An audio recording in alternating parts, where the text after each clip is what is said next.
What's up, everyone? Welcome to the Power Play with CJ. I want to focus in on the Philadelphia Flyers firing Peter Laviolette and naming Craig Berube, the assistant coach, interim coach for now. It's I don't like the move. I obviously like Peter Laviolette a lot, Massachusetts guy, but I just, in fairness to Laviolette, I would say with coaches of great teams, they were given the keys to a Porsche and told not to crash it. Peter Laviolette was given the keys to a '91 Impala and told to drive from New York to Los Angeles. It's really just that simple. This team is flawed in its fundamentals and how it's assembled.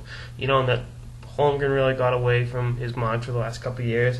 And the Lecavalier signing really made no sense when you needed what cap room you had from amnestying, one of your bigger mistakes.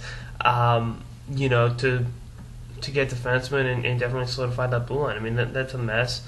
Worst part is the goaltending hasn't even been that bad, and just the irony of all this season. But 3 games in is obviously a raw deal to fire a coach, but they thought it was necessary, and I think it was inevitable. I actually would have relieved Laviolette of his duties last year because the writing was on the wall. But that's neither here nor there.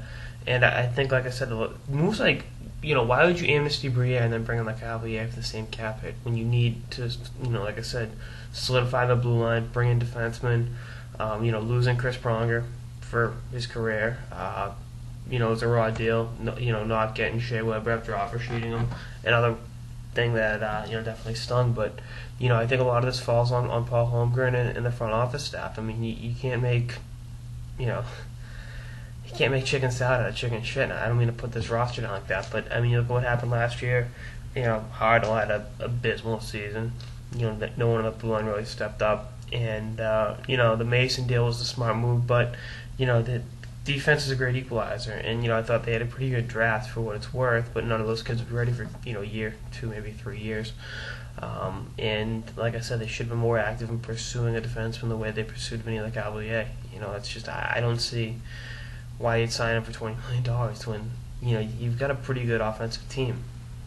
But like I said, that's neither here nor there.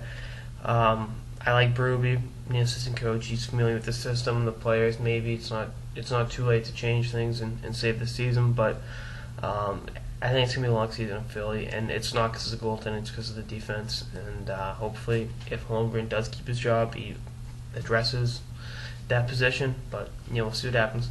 Anyway, that's the next episode of the Power Play with CJ on the Flyers firing Peter Laviolette. Stay tuned for more episodes throughout the off season and beyond. Later, guys.